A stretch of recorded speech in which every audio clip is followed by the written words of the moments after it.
Para भाइ बहिनीहरुमा नमस्कार। आज म हजुरहरुमाझ पाठ्यवस्तु चिठी लिएर उपस्थित भएकी छु। भाइ बहिनीहरु, चिठी भनेको के हो त? चिठी भनेको सूचना आदान प्रदान गर्ने माध्यम हो। सुन्नुस् है, पहिला पहिला मानिसहरु कुनै जंगलमा गएर बाजा झ्याम्टा बजाएर चराचुरुङ्गी बोलाई सुंगा परेवा आदि पंक्षीका खुट्टामा पत्रलाई बाँधेर सूचना आदान प्रदान गर्थे। सुन्नुस् ध्यान दिएर, पछि पछि हुलाकको प्रयोग हुन थाल्यो। हेर्नुस् है, अहिले आएर इन्टरनेटको माध्यमबाट सूचना आदान प्रदान हुन थालेको छ। संचारको आधुनिक प्रविधिले हामीलाई धेरै साँघुरो बनाएको छ। तर पनि सबैभन्दा पुरानो संचारको माध्यमलाई हामीले कहिल्यै भुल्नु हुँदैन। भाइ बहिनीहरु, चिठी जम्मा 3 प्रकारका हुन्छन्: व्यापारिक चिठी, कार्यालयलाई चिठी र घरायसी चिठी। आज हामी घरायसी चिठीका बारेमा छलफल गर्दैछौँ। अब चिठी लेख्दा ध्यान दिनुपर्ने कुराहरू, सबैभन्दा पहिला हामीले चिठी लेख्दा ध्यान दिनुपर्ने कुराहरू आवश्यक पर्छ। कसरी लेखिन्छ चिठी, चिठी ठेगाना कहाँ लेखिन्छ, मिति कहाँ लेखिन्छ भन्ने कुरा हामीलाई आउनुपर्छ र कसरी सम्बोधन गरिन्छ, कसरी अभिवादन गरिन्छ भन्ने कुरा पनि हामीलाई थाहा हुन जरुरी छ। म हजुरहरूलाई चार्ट बनाएर देखाउँदैछु। हेर्नुस् है, चिठी लेख्दा ध्यान दिनुपर्ने कुराहरू। चिठी लेख्दा ध्यान दिनुपर्ने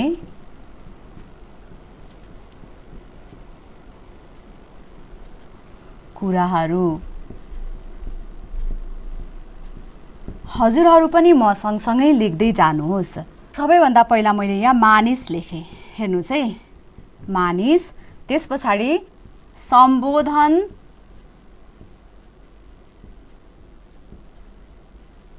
अभिवादन। हेर्नुस् है, अभिवादन, त्यस्तै गरेर समाप्ति।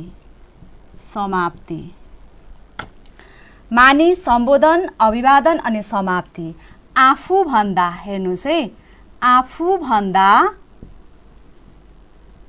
ठुलो भए, आफू भन्दा ठुलो भए हामी सम्बोधनमा के गर्छौं भने पूज्य, पूज्य लेख्छौं अनि आदरणीय, पूज्य लेख्छौं अनि आदरणीय लेख्छौं। त्यस्तै अभिवादनमा हामी के गर्छौं? ढोक, नमस्ते,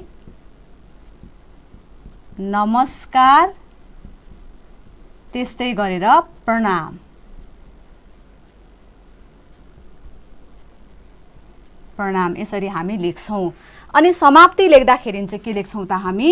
आज्ञाकारी, आज्ञाकारी अथवा प्यारो, प्यारी भनेर हामी के गर्छौं? लेख्छौं समाप्तिमा। हेर्नुस् है भाइ बहिनीहरु, चिठी लेख्दा ध्यान दिनुपर्ने कुराहरूमा आफूभन्दा ठुलो भए पूज्य, आदरणीय, अनि अभिवादनमा ढोक, नमस्ते, नमस्कार, प्रणाम। त्यसै समाप्तिमा आज्ञाकारी, प्यारो अनि प्यारी, यसरी लेख्छौं। त्यसै गरेर हेर्नुस्, अब अर्को नम्बरमा आफू। हेर्नुस् है, आफू सरहको, आफू सरहको भए, आफू सरहको भए हामी के लेख्छौं? अब सम्बोधनमा आफू सरहको भए प्रिय, प्रिय लेख्छौं अनि त्यस पछाडि प्यारो लेख्छौं। आफू सरहको भए सम्बोधनमा प्रिय, प्यारो, त्यस्तै गरेर स्नेही, स्नेही, त्यस्तै गरेर साथी, के लेख्छौं? साथी लेख्छौं। हेर्नुस् है, आफू सरहको भए प्रिय लेख्छौं, प्यारो लेख्छौं, स्नेही लेख्छौं अनि साथी लेख्छौं सम्बोधनमा। अब अभिवादनमा हामी के लेख्छौं भने नमस्ते लेख्छौं। आफू सरहकोलाई पनि के गर्छौं? नमस्ते। त्यस्तै गरेर धेरै धेरै सम्झना, सम्झना भनेर के गर्छौं? अभिवादन गर्छौं। त्यस्तै अब समाप्तिमा हामी के लेख्छौं? समाप्तिमा स्नेही, स्नेही मित्र, उही स्नेही मित्र भनेर लेख्छौं। मित्र पनि लेख्छौं अनि उही पनि लेख्छौं। उही तिम्रो मिल्ने साथी भनेर पनि के गर्छौं त? समाप्ति गर्छौं। हेर्नुस् है, मानिस आफू सरहको भए प्रिय, सम्बोधनमा प्रिय, प्यारो, स्नेही, साथी भनेर के गर्छौँ? सम्बोधन गर्छौँ। अनि अभिवादनमा नमस्ते, सम्झना भनेर के गर्छौँ? अभिवादन गर्छौँ। अनि समाप्तिमा स्नेही, मित्र, उही भनेर के गर्छौँ त? समाप्ति गर्छौँ। त्यस्तै गरेर भाइ बहिनीहरू, आफूभन्दा सानो वा कान्छो भए, आफूभन्दा सानो वा कान्छो, मानिस आफूभन्दा सानो वा कान्छो भए हामी के लेख्छौँ त? प्रिय लेख्छौँ। सम्बोधनमा के गर्छौँ? प्रिय लेख्छौँ। अनि त्यस्तै गरेर चिरञ्जीवी, चिरञ्जीवी, चिरञ्जीवी लेख्छौँ। त्यस्तै गरेर बाबु पनि लेख्न सक्छौँ। अनि नानी पनि के गर्न सक्छौँ? लेख्न सक्छौँ सम्बोधनमा। हेर्नुहोस् है, आफूभन्दा सानो वा कान्छो भए सम्बोधनमा प्रिय लेख्छौँ, चिरञ्जीवी लेख्छौँ, बाबु लेख्छौँ। अनि के लेख्छौँ त? नानी लेख्छौँ। त्यस्तै गरेर अभिवादनमा हामी के लेख्छौँ?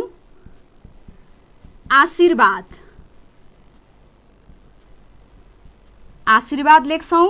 त्यस्तै गरेर शुभाशिष, शुभाशिष पनि भनिन्छ, शुभाशिष पनि भनिन्छ। यसरी हामी के लेख्छौँ त? शुभाशिष लेख्छौँ। त्यस्तै गरेर माया पनि लेख्छौँ हामी, आफूभन्दा सानो वा कान्छो भए अभिवादनमा। अब समाप्तिमा चाहिँ के लेख्छौँ त? भलो चाहने, भलो चाहने, भलो चाहने। त्यस्तै गरेर शुभचिन्तक, शुभचिन्तक। त्यस्तै गरेर माया गर्ने भनेर हामी के गर्छौँ? लेख्छौँ। यो भयो चिठी लेख्दा ध्यान दिनुपर्ने कुराहरू। अरू पनि छन्, हामी लेख्दै जान्छौँ भाइ बहिनीहरू। हजुरहरू पनि लेख्दै जानुहोस्। हेर्नुहोस् है, मानिस आफूभन्दा ठुलो भए सम्बोधनमा पूज्य, आदरणीय भनिँदो रहेछ। सम्बोधन गरेकोलाई अहिले म हजुरहरूलाई चिठी लेखेर पनि के गर्छु? देखाउनेछु। अनि अभिवादनमा ढोक, नमस्ते, नमस्कार, प्रणाम भनिँदो रहेछ। त्यस्तै समाप्तिमा आज्ञाकारी, प्यारो, प्यारी भनेर के गरिँदो रहेछ? लेखिँदो रहेछ। त्यस्तै अब आफू सरहको भए, मानिस आफू सरहको भए प्रिय, प्यारो, स्नेही, साथी भनेर के गरिँदो रहेछ? सम्बोधन गरिँदो रहेछ। त्यस्तै अभिवादनमा चाहिँ ढोक अनि सम्झना भनेर के गरिँदो रहेछ? अभिवादन गरिँदो रहेछ। त्यस्तै समाप्तिमा स्नेही, मित्र, उही भनेर समाप्ति गरिँदो रहेछ। अब आफूभन्दा सानो वा आफूभन्दा कान्छो भए के लेखिन्छ त? सम्बोधनमा प्रिय, चिरञ्जीवी, बाबु, नानी भनेर सम्बोधन गरिन्छ। त्यस्तै अब अभिवादनमा आशीर्वाद, शुभाशिष, माया भनेर के गरिन्छ? अभिवादन गरिन्छ। अनि समाप्तिमा भलो चाहने, शुभचिन्तक, माया गर्ने भनेर हामी के गर्छौँ त? समाप्ति गर्छौँ। अब हामी अर्को अभ्यासमा हेरौँ है। अब कुन चिजहरू कहाँ कहाँ लेखिन्छ त? म हजुरहरूलाई देखाउन गइरहेकी छु। अर्को अभ्यासमा हेर्नुहोस्, चिठी लेख्दा कुन कुन कुराहरू कहाँ कहाँ लेखिन्छन्? चिठी लेख्दा कुन कुन कुराहरू कहाँ कहाँ लेखिन्छन् त? अब ध्यान दिएर हेर्नुहोस् है। सबैभन्दा पहिला हामीले के लेख्छौँ? आजकल त पहिला चाहिँ के हुन्थ्यो? दायाँपट्टि लेखिन्थ्यो। आजभोलि चाहिँ बायाँपट्टि नै पनि लेखिन्छ। त्यो पनि गलत मानिँदैन। तर हामी के गर्छौँ? पहिलाकै नियमलाई दायाँपट्टि नै लेख्छौँ। के लेख्छौँ? सबैभन्दा पहिला 1 नम्बरमा ठेगाना। के लेख्छौँ? चिठी लेख्दा सबैभन्दा पहिला हामी ठेगाना लेख्छौँ है। अनि 2 नम्बरमा हामी के लेख्छौँ? मिति लेख्छौँ। के लेख्छौँ? मिति लेख्छौँ। 2 नम्बरमा मिति लेख्छौँ। 3 नम्बरमा हेर्नुहोस् है, सम्बोधन। 3 नम्बरमा के लेख्छौँ हामी? सम्बोधन। अघि मैले हजुरहरूलाई सम्बोधन कसरी गरिन्छ, अभिवादन कसरी गरिन्छ, अनि समाप्ति कसरी गरिन्छ भन्ने कुरा सिकाइसकेको छु। चिठी लेख्दाखेरि कुन कुन कुराहरू कहाँ कहाँ लेखिन्छन् भन्ने कुरा अहिले म सिकाइरहेकी छु। सबैभन्दा पहिला ठेगाना लेखिँदो रहेछ, मिति लेखिँदो रहेछ, सम्बोधन लेखिँदो रहेछ। अनि 4 नम्बरमा के लेखिन्छ? अभिवादन। अभिवादन हेर्नुहोस् है, अभिवादन। अनि त्यस्तै गरेर 5 नम्बरमा के लेखिन्छ? आफूले लेख्न चाहेका कुरा। आफूले लेख्न चाहेका कुरा। 5 नम्बरमा चाहिँ आफूले लेख्न चाहेका कुरा लेखिन्छ। 6 नम्बरमा हेर्नुस् है, 6 नम्बरमा समाप्ति। समाप्ति 6 नम्बरमा के लेखिन्छ? समाप्ति लेखिन्छ। अनि 7 नम्बरमा हामी के गर्छौं? खामको नमुना। खामको नमुना पनि बनाउँछौं। कहाँबाट पठाएको, कसलाई पठाएको भन्ने कुरा हामीले चिठीमा स्पष्टसँग देखाउनु पर्ने हुन्छ। यी भए चिठी लेख्दा कुन कुन कुराहरू कहाँ कहाँ लेखिन्छन् भन्ने विषय। हेर्नुस्, ठेगाना लेखिँदो रहेछ, सबैभन्दा पहिला मिति लेखिँदो रहेछ, सम्बोधन लेखिँदो रहेछ, अभिवादन लेखिँदो रहेछ, आफूले लेख्न चाहेका कुरा लेखिँदो रहेछ, त्यस पछाडि समाप्ति अनि के गरिँदो रहेछ? खामको नमुना लेखिँदो रहेछ, बनाइँदो रहेछ। अब भाइ बहिनीहरू, म हजुरहरूलाई एउटा चिठी लेखेर के गर्छु देखाउँछु। कसरी लेखिन्छ त चिठी, अनि त्यस पछाडि फेरि हामी यी कुराहरू त्यो चिठीमा छन् कि छैनन् भन्ने विषयमा के गर्छौं त? छलफल गर्छौं। म हजुरहरूलाई चिठी लेखेर देखाउँदैछु। अघि मैले भनेका कुराहरू चाहिँ चिठीमा समावेश गरिएको छ कि छैन हजुरहरू पनि हेर्दै जानुहोस् र सँगसँगै म सँगसँगै लेख्दै पनि जानुहोस्। सबैभन्दा पहिला मैले ठेगाना भनेको थिएँ। ठेगानामा म लेख्दैछु रामशाह पथ काठमाडौँ। हेर्नुहोस् है, ध्यान दिएर हेर्नुहोस् अनि सँगसँगै लेख्नु पनि होस् है। रामशाह पथ काठमाडौँ। मिति रहेको छ 2077 04 महिना 20 गते। अब म सम्बोधन गर्दैछु। कसलाई भनेको छ चिठी लेख्नु भनेर? बुबालाई। आदरणीय बुबा, हेर्नुहोस् है, आदरणीय बुबा, सादर प्रणाम अथवा साष्टाङ्ग दण्डवत पनि लेखिन्छ। आदरणीय बुबा, सादर प्रणाम। म यहाँ, हेर्नुहोस् है, म यहाँ सन्चै छु। यो सम्बोधन भयो आदरणीय बुबा, सादर प्रणाम के भयो? अभिवादन भयो। अनि आफूले लेख्न चाहेका कुराहरू चाहिँ म यहाँ लेख्न गइरहेको छु। अब म यहाँ सन्चै छु बुबा, हजुरले पठाउनु भएको चिठी, बुबा हजुरले पठाउनु भएको पत्र मैले हिजो मात्र पाएँ। पत्र पाउँदा ज्यादै खुसी लाग्यो। हेर्नुहोस् है, यसरी लेख्नुपर्ने हुन्छ। खुसी लाग्यो। पत्र पाउँदा ज्यादै खुसी लाग्यो। पत्र पढ्दा सबैजना सँगै बसेर कुरा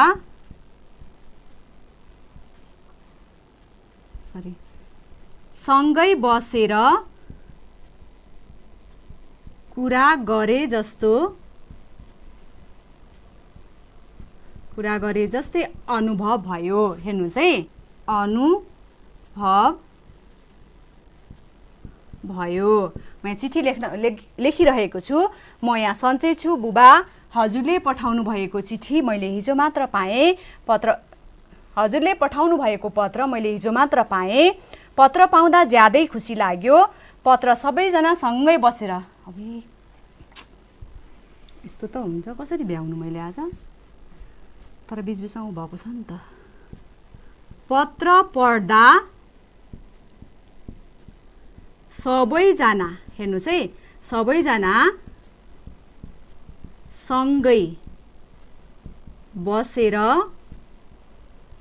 कुरा गरे जस्तै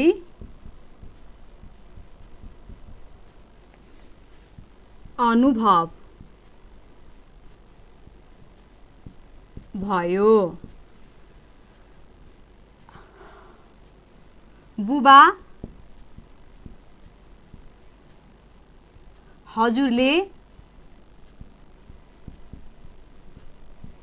पत्रमा तिम्रो विद्यालयको बारेमा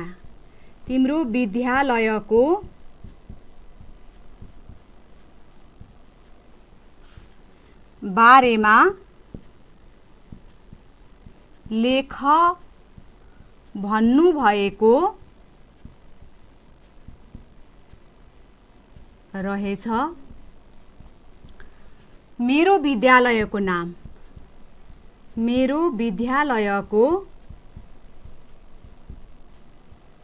नाम पद्मोदय। हेर्नुस् है, पद्मोदय हाई स्कुल हो। यसरी हामी के गर्छौं, विद्यालयको बारेमा बयान गर्दै जान्छौं। यो विद्यालय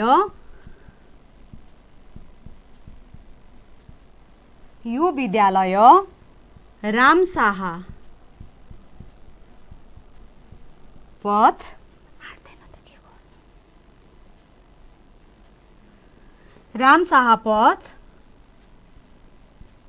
काठमाडौँमा छ। हेर्नुस् है, सफा शान्त वातावरणमा रहेको मेरो विद्यालयमा पढाइका साथै अतिरिक्त क्रियाकलाप पनि हुने गर्दछ। बस र म माथि लेख्न गइरहेको छु भाइ बहिनीहरू, बस र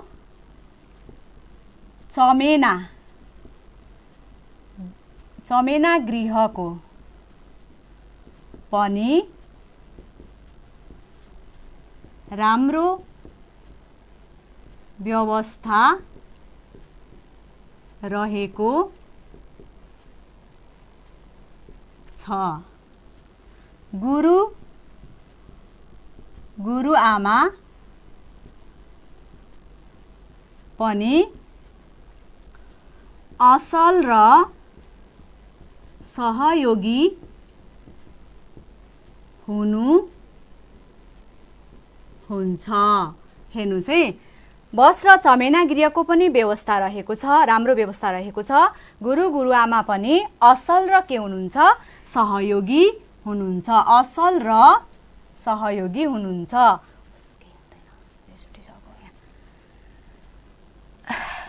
बुबा अब त परीक्षा पनि नजिकै आउँदैछ, त्यसैले परीक्षाको तयारी गर्दै छु। आजलाई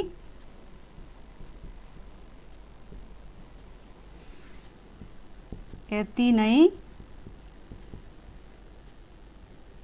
बाँकी अर्को पत्रमा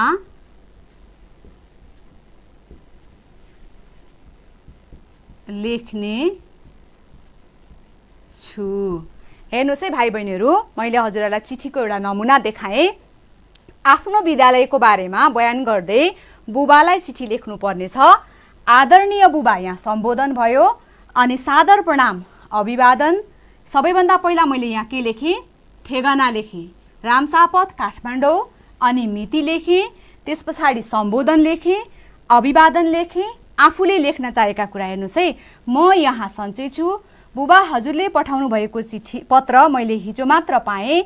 पत्र पाउँदा ज्यादै खुसी लाग्यो। पत्र पढ्दा सबैजना सँगै बसेर कुरा गरे जस्तै अनुभव भयो। हेर्नुस् है, बुबा हजुरले पत्रमा तिम्रो विद्यालयको बारेमा लेख भन्नुभएको रहेछ।